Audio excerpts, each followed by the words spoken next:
Hi everyone, delonewolf here, and welcome to Banished. So what happened here? I'm just quickly gonna revisit this game. I was a little bit bored and I was looking for something to play that was not too intense. So nothing like a shooter, you know. I could have gone back to some Counter-Strike, maybe tried out Elite Dangerous, you know, with all of Johnny Pugh's videos. It does look pretty interesting, but I was really looking for something to enjoy, like a little bit of downtime, just taking it easy, relaxed. And there is almost no better game than Banished. It's such a small download. It's a tiny little game on Steam, but it is so much fun. I have a lot of hours in this game already. And so I'm not gonna make like a whole series about Banished again. I'm playing the game a little bit at the moment, so I thought why not cover this, especially for people that have never tried Banished, that have never played Banished. This can be a good tip. If you see this on sale on Steam and you don't have it yet, it's completely worth it to buy Banished. You'll have so many fun hours trying to find out how to keep your little Banished guys alive. It's a guaranteed win for this game. It's just a lot of fun. It's very relaxed. So I'm once again going with my 12 by 13 pattern. So far that's really been the most efficient way of being able to steadily grow my city that I've found. And so this is basically where we started off here with this storage barn and this stockpile. I've been playing for, I couldn't really tell you exactly how many hours, maybe 5-6 hours, something like that. And obviously we started with these stone houses here to give people some housing, but right next to that we put up a crop field, and all of this, if I show you by the roads, you can see here that is 15 in length and this is 14 in width, and this has been so far the most efficient pattern.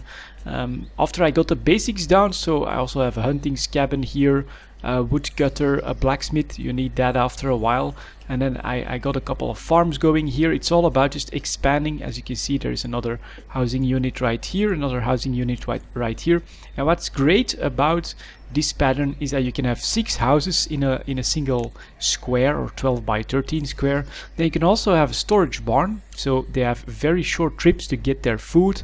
You have a little stockpile at the back here, which hopefully fills up with what is it called here? Firewood. Yep, there you go. And then your people have a lot of time to actually do other productive stuff like gathering resources or working the crop fields, which they're doing right here, as you can see. And then it's just a matter of expanding a little bit. So here you can see we got the food production going. We have 4 living centers. I have a second Forester's Lodge with herbalists here, very important early on to make sure that your guys are still healthy. And then a gatherer's hut just to get more food groups going. Obviously you want a trading post. That was a very nice surprise. I could put a trading post here. As you can see, it's like in the middle of this lake, which is connected by a small stream to another lake, which is then again another narrow stream to the big river. But the traders do come all the way down here.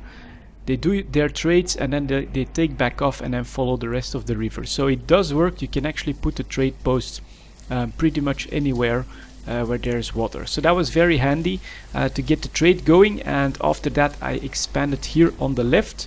So as you can see, we have another Forester's Lodge with a herbalist, a few more living centers that I'm working on with some extra other stuff like orchards, and over here we get some chickens going. And this is actually a lovely part of the map, a big flat area which is going to allow me to build several more of these living centers with, right at the middle of them, a fully stocked market. So that should all be pretty efficient. I'm going to fill all of this up with farms here right around the markets, and then over here probably some orchards on the outside as well. But this is just a lot of fun. You can basically plan way ahead in this game and then just have your little villagers do all the work for you. I find it very relaxed. Again, over here I've got a fishing dock just to get the more food groups they have, the healthier they are. And as you can see here, the average health of my citizen is actually perfect, and so is the happiness is almost perfect, because I do have a church going here as well. And so it's all working out really nicely.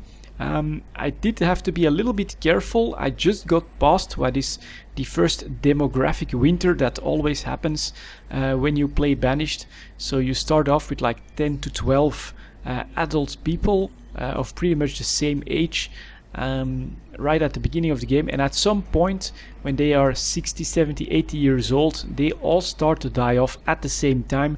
That will reduce your population, will reduce your workers, so you have to keep that in mind. But I've gotten basically just past that, and now with all the extra houses here, we get a little bit of a baby boom going, and I try to put up 1 or 2 houses every year just to keep a steady growth in my population. But now it's really looking very nicely. It's all about gathering most of the resources that are still easy to gather. So I need some more stone and some more iron, although the reserves of iron are looking pretty good. And then hopefully the traders will start to bring in more and more stone so that I can continue on expanding to my stone roads here, for instance. You know, your citizens travel a little bit faster on that. Everything increases the efficiency. Here's a school that's actually full of students now, so I'll probably want to build a second school next.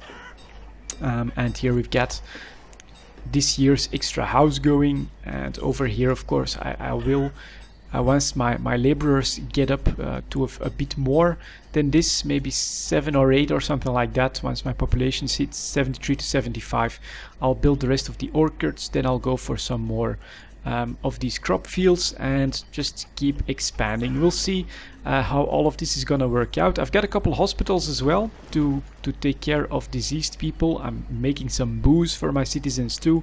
And God, did I really lose one of my... is this one? Nope, that's the events log.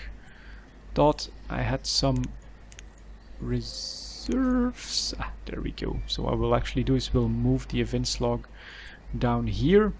And yeah, I got 48 clothes, so at some point I'm gonna want to expand to another tailor as well, but we've got plenty of tools going with 2 blacksmiths at the moment.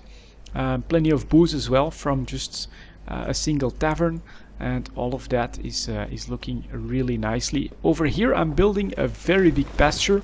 I'm hoping for either sheep or cows in there so that I can actually expand the production of my clothes. But this is absolutely a very fun game. If you've never played it, I absolutely recommend this. You could wait for a Steam sale at 75 or 80% off. It's a complete no-brainer to pick up Banished. Very, very fun little game. And again, this is what I've found to be an easy and very expandable pattern. It's a 12 by 13 is what I'm calling it. So everything is based on those squares of 12 high and 13 wide, so that you can have this housing fully connected to a storage barn, surrounded by food production. It's going to help with fires, because those need to jump from building to building. So over here, for instance, this is very safe from fire.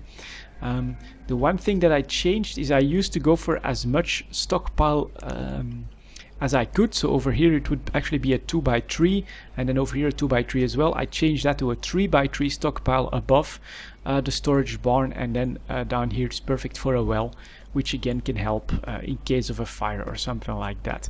But what I'm wondering is, do you guys that do play or that have played Banished have any other patterns that you're using, and how do you fill up your square when it comes to housing, storage barns, possibly all of the other buildings as well? I'm mostly just filling that up on the side, you know, like as part of the edge of the forest. I've got the extra buildings, and here as well there's a big hill that doesn't allow my pattern to continue. So here I've got the school, I've got more woodcutters, a hospital, a tavern, and again a woodcutter, and some stockpiles to get the resources going. But if you have any other patterns that are very good in Banished, you know, that allow you this steady growth, I would love to hear that, because this is my fallback, you know. I was a bit bored. I decided, well, let's go play a little bit of Banished. Oh, and actually, now that it's winter again, I'm gonna put up another house. Do I have the stone for it? I have just enough stone for it. So let's put up another identical house here, like that. But yeah, oh, and here comes the trader, so let's hope for some stone. That would be absolutely great. But I was a bit bored. I came back to Banished, and this has really been like the easier way to start for me. Just get a good start with a decent flat area so you can get the 12 by 13 going, a single housing center at first, couple of crop fields, and then yeah, you're off to the races. You can expand your city almost at will, and that is really nice. Look at that, 66 stone. I'll definitely grab that. Then we have 66 iron. I'll take the steel tools, why not? Those look pretty damn good. I'll definitely take the warm coats, and oh, the coal as well. I don't think I need the chicken because I'm producing that, but you know what, I'm gonna grab it anyways. It's not like it's that expensive, and adding some chicken to this part of my town could actually help them as well a little bit. And then that's well, I could pay for all of that in food, but we're gonna try to spread the cost around a little bit. So get some extra mutton here, oh, which is actually worth quite a lot. That puts me at 2000 already. Then we'll just put 200 firewood in there, and then we just need, let me see here, cabbage, squash. I think no, those are not producing that well. Maybe pumpkins then. We'll add some pumpkins here. 118 pumpkins. And that's a full trade. I'm basically buying everything he's offering. He should be very happy with that. And if you look at the orders here, what can I get rid of? I don't think I need the peppers anymore. The squash, neither. These, I think I still need all of them. I need plums as well. Where is the plum? Plum. Seeds, apple, bean, cabbage. Looks like he doesn't sell those. Alright. Then we've got coal, chicken. We can get rid of that actually. Iron, stone, steel tools, and warm coats. Yep, you can keep doing that every visit. Bring as much of that as possible, especially stone. I'm buyer for all the stone you can bring me. In the meantime, this should be on its way. I think people should be bringing the rest of the stone for that production. This will start producing as well, and this is all looking very nice. And then every winter, one thing that I do is I rotate my crops as well. I don't want to have the soil become dried up. I do think at some point you lose some yields if you keep producing the same thing there over and over again. And so here we're actually going to go down 1 on all of them. Pepper,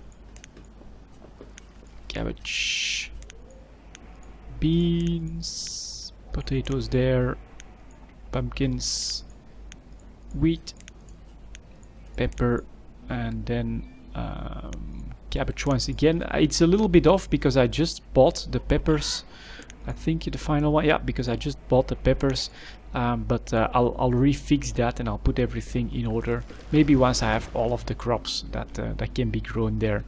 But now during the winter, no problem. Look at that, plenty of food, plenty of firewood, plenty of wood. Just general resource, all looking good. I've got some booze, I've got some clothes as well. My citizens are healthy. I just need them to maybe reproduce a little bit more.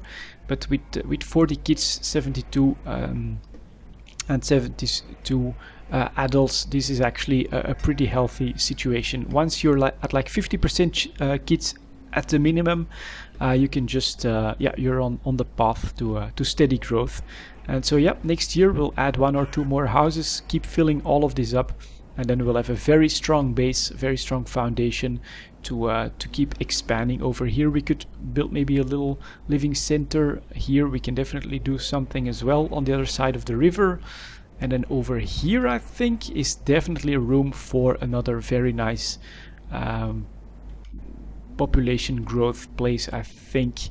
So all of this is looking quite nice, and yeah, Banished, you know, if you've never given it a try, it's definitely very high on my recommended list for the more relaxed games, just to have some fun in between when you don't really know what to do. It's also so small, it takes absolutely no room on your hard drive, very small download. Absolutely awesome game.